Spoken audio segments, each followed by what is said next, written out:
Here is a very small tip for teachers. When setting up your classroom, you want to think of every procedure you want your students to have. Start out by writing them all down in detail. And when I say you need to have a procedure for every little thing, you need to have a procedure for everything. Then copy just the main points of each thing into a Google slide or PowerPoint. Then go over it the first week of school with your kids.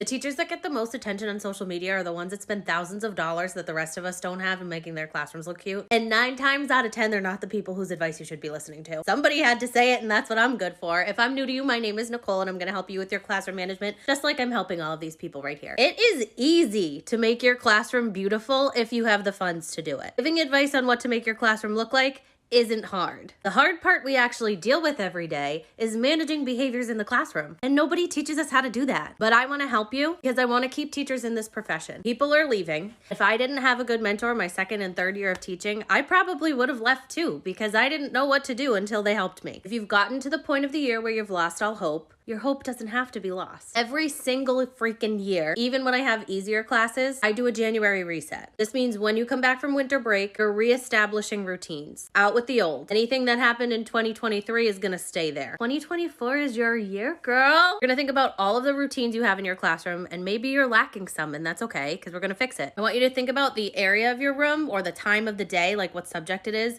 What are the on-track behaviors you're seeing, and what are the unexpected behaviors you're seeing? Anything that's unexpected, we're either going to reteach that expectation to students or maybe teach it to them for the first time if you haven't already. Before I had this good mentor that told me how to manage a classroom, I used to think it was just tell them what to do.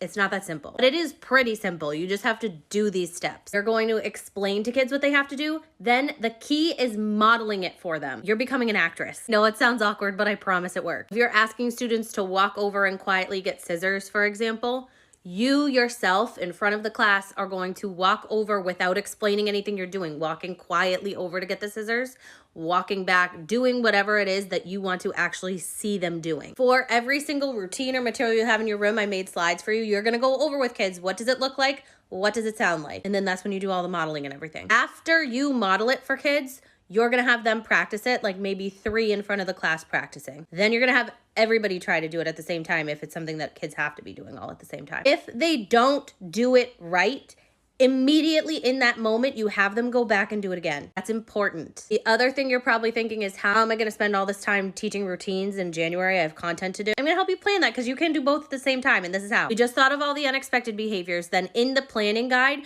you're going to put your schedule. You're going to put whatever content, whatever lesson it is you're doing that day, whatever assignment, yada, yada. You're going to also include the materials, transitions, and routines kids need to be able to master in order to do this. So let's say you're starting Math Center, so they need a proper transition. Before they transition, you're going to do the explain, the model, the practice, and the try it all together. So in the moment when they need it, that's when you'll do it. You'll reference back to that little tiny 3-minute lesson on how to transition as you're moving through the week. If you still want a little more guidance on how to do this, all of the slides and the planning guide and everything I showed you is available on my Patreon. It's kind of like a little workbook, so I walk you through each step of making the plans and how you're going to deliver it to kids. All hope is not lost. You still have a chance to regain control of your classroom, and I'm going to help you. I'm going to help you now, and I'm going to help you next year when you come back, because you're coming back. I'm going to make sure of it. There's 4 key components to effective classroom management. The problem for a lot of new teachers is they're not prepared or trained on the most important of these. So the 4 pillars are, number 1 is relationships. Teachers know that and the importance of that, connecting with the kids. Second one is routines and procedures, so the classroom runs smoothly and efficiently. The third one is engaging lessons, so you're not just like lecturing all the time or doing the same book work day in and day out where kids will get bored and start acting out. The fourth one is how to enforce your rules and be both firm and fair. How to actually deliver consequences effectively is so important, and this is probably the number 1 thing that new teachers who struggle with classroom management struggle with, because your rules are not what you put in the syllabus or have a poster with your rules on the wall. Your rules are what you will tolerate and what you will enforce. So if you don't enforce your rules, you don't have rules. And what a lot of new teachers resort to instead of enforcing their rules, since they don't really know how to do that effectively, and this is definitely true for me when I first stepped into the classroom, is pleading with kids. bargaining with kids, guilt tripping them to follow the rules rather than actually holding them accountable. But what this does is put students in charge of deciding what the rules are in your room. So here's 3 tips to enforce your rules more effectively if this is something you're struggling with. Number 1 is be consistent. So important. If you are inconsistent, students are always going to be testing because they don't know when the rules are in play or not. Your rules have to be your rules all the time because what you permit, you promote. Secondly, deliver consequences matter-of-factly. Don't get emotional, heated. Don't shame a kid or show how disappointed you are in them for not meeting your expectations or following your rules. Simply deliver the consequence, calm, cool, and collected. The third thing is to say less, not more. Let the consequence do the talking for you. Don't go into a long tirade. Don't give the kid a lecture on why these rules are important and how you really care about them and why you need everyone to be following these rules. Say less, not more. Consequences do the talking. And if you need more help, you can follow me, and I have a whole course on classroom management as well. So let's talk about how to manage out of control talking in your classroom. To be honest, I have way less strategies to control groups that are out of control than I do like preventative strategies. That solves like 90% of the problem in my experience. I'm not trying to flex when I say I cannot think of a time in recent years where I've had to raise my voice to try to get control of a group. We just never get to that point, or even close. So tip 1 is a preventative strategy. Explicitly state how you want your kids to come into your room. They should come in silently if you want them to stay quiet. I want you to greet me at my door, silently come in, get your notebooks from your cubby, and start your do now work. Let them in one by one. If they don't do it right, make them come back out and do it again. Do this every time they enter the room until they've mastered it. Tip 2, when you use an attention getter, I prefer one that gives them a minute to get it together. I use a countdown for everything. When we need to transition activities, or pack up, or when I need them to wrap up their turn and talk, whatever it is. It gives them a sense of urgency, but also gives them a second to wrap up their thoughts or conversation. If you cut them off abruptly, they're just gonna finish whatever it is they were doing in just a minute anyways. Tip 3, do not give directions or speak until they are silent, looking at you, and have nothing in their hands. If you notice someone digging in a pencil bag, stop talking and wait. Someone lays their head down, stop talking and wait. Someone starts making eyes at someone across the room, stop talking and wait. It sounds intense, I know, but keeping tiny stuff in place prevents the big stuff from even showing up. Also, keep your words concise. And tip 4, when you follow tip 3 and someone does talk, swiftly and without conversation, enforce a consequence. Whatever you choose. Don't make it a conversation, don't make a scene, and please, please don't ask them why they're talking, because they're gonna respond back and boom, you're in a power struggle. Woo, okay, this is obviously not an exhaustive list, but this is what has worked for me for years, and I hope you guys can find some help from it. So now that we're a couple weeks into the school year, I kind of wanted to address the elephant in the room, which is student behavior. So starting second, third week of school, you're going to start seeing some behaviors pop up in your classroom. And I will say that this is my 6th year of teaching, and it happens every year. But it's really important that you as a teacher, and again, I'm talking to my younger self, like I wish I would have done this, is to start documenting early. Like do not wait until the middle of the year, kind of towards the end of the year when you are just so fed up with all these behaviors that have been happening from the second week of school. So there's actually another teacher creator on here, and I will tag her below. Her name is All Day April, and she created the most beautiful, thorough like documentation system, and I love it so much.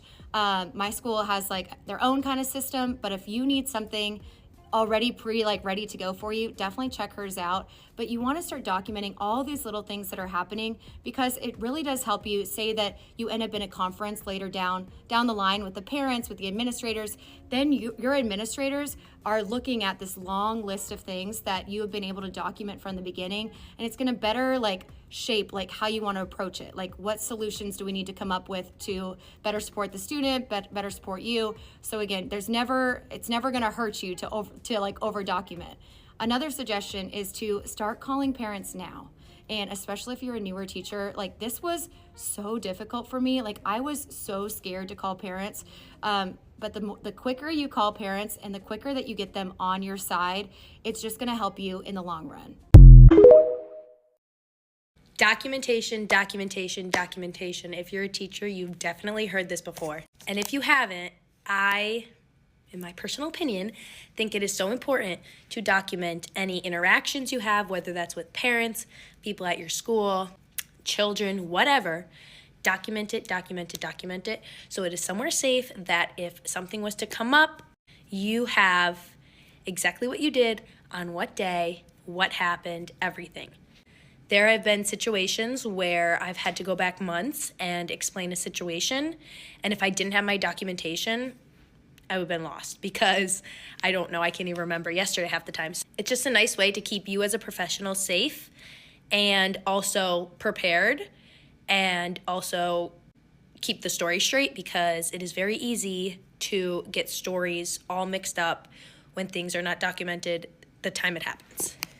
So I want to show you currently what I use for documentation. In the past, I've had a notebook where I just write everything down in the notebook, and I still have a notebook to the side because if I'm not on my computer, I don't want to not be able to, so I'll scratch it down. But I really find it easiest to use a Google form, make the form for myself, and fill it out anytime I'm contacting a parent, talking with a student. Obviously not about little stuff like line leading and cutting, not that. I'm talking about major stuff that might be an issue if I had to write up the student, or if parents had concerns, or if other parents had concerns about a student. This way, it's all in one place, and it puts it on a nice spreadsheet that I can just go through my year and see everything that happened. So let me stop yapping, and I'll show you how I do this. I have a little sticky here to hide my Gmail, but basically up here it says Student-Parent Communication 2024, and it says documentation for any student-parent communication involving behavior or incident. So this is just for student or parent communication. First, I put a fill-in for the date, then the student's name, the parent's name, and what happened. So I will just tell, did I call? Was I just speaking to the student? Was there a consequence? All that goes in here. This also helps me keep track of the kids that I'm kind of giving chances to. You know, first time it's a conversation, second time it's a parent conversation, third time I'm writing in this about the same situation, it's a principal situation. So it helps me keep track as well. So literally anytime I speak to a parent or speak to a child about a behavior or an incident, I write it in here. Then I could always go back to this. If a parent was like, I was never contacted about this, I could be like, well, I did. We talked about it. Here it is. But let's find a new plan because the plan of separating is not working. I can see what solution we had and then try and fix it. This is just the easiest for me. Again, I also keep that little notebook, but I don't know, I just like it better through this because it keeps it really organized, where sometimes I can't read my own handwriting or I'm in a rush, whatever. So that's how I document in my classroom. I highly recommend you document. Let me know what you do for documentation. If you're not doing it, please start. It's so important. Keep yourself safe. Keep yourself safe. Here's a teacher tip for keeping all of your student documentation and teacher notes from meetings all in one place. I typically use one notebook for each school year. This year I made my own notebook and labeled a section of it meetings. In this section I keep staff meeting notes, any professional development I go to. I also have a section for student notes, so if I'm meeting with parents about a particular student or I'm meeting with a special ed teacher about a student, I keep the notes in here. Document everything. Here's a system I implemented to make sure that I had all the documentation I needed to get my kids help. So I track their benchmarks, if they receive services already, what my concerns are for this child, what classroom interventions I've already tried, and what are my ideas for their goals. On the back is where I can keep track of any documentation that I'm going to present in our meeting to back up my concerns. What I recommend doing is having a file folder and keeping this inside, and then you can collect any samples you need to help you. So when you're ready to go to a meeting or you're going to your admin to advocate for this student, you have everything you need documented with you. This system has saved me so much time logging student behavior. I just made a Google form for myself, and you can grab this for free in the caption. So basically I have all my students listed. I just click through what what time it was during the day, what was the behavior, and I just add in all the different behaviors that I'm seeing in my class all the time. I can go through and do this again for another student. This time it was during PE, and this time I can see the negative behavior was fighting and physical aggression, so I check that. I have a spot for positive behavior, we'll get to that in a moment, and then action taken. So these are the most common actions, and I pulled a lot of these from our office referral. And for details, you can either leave it blank, or here I'm going to put just a quick snippet about what happened, punched another student, and then I can submit. The great thing is once you have your results, you can come back and add in more information at the end of the day. We can also do this for positive behavior. So here during the morning entrance, I saw that this student was showing responsibility and wanted to be able to call that out and wanted to email the parent so that they also knew that their student had been doing a great job. And they also got Class Dojo points. So I went ahead and put the class points in there. And you can also put the details or not. I have this on my computer, my phone, and my tablet, so it's always accessible. Do's and don'ts of classroom management. Absolute no. Unless these are some kind of Jack and the Beanstalk bean. The kids can climb up so I can't hear them anymore because they're up too high. No. Makes things too complicated. Messy. No. Next.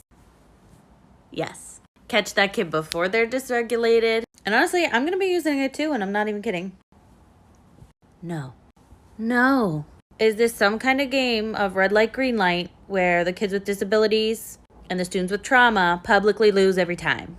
It's a no from me, dog. Absolute no. Yes. Classroom agreement, co-constructed rule. It's giving buy-in. It's giving they think they created the rules that I was going to implement anyway. Yes. Oh, hell no. Rewarding expectation. They're called expectations. Do the cops pull you over at a red light and give you a winning lottery ticket because you stopped at a red light? No. And we're not going to get a reward for following the afternoon routine that we're supposed to follow. This is a no. Clearly stating expectations, however, big yes. It's giving kids know what they're supposed to do. It's giving they're going to talk at lunch. They're going to talk at arrive. It's giving we're on the carpet, you zip it. It's giving we're in the middle of a transition. You better focus on where you're headed and not who you're about to talk to. It's a yes. Comment for part 2.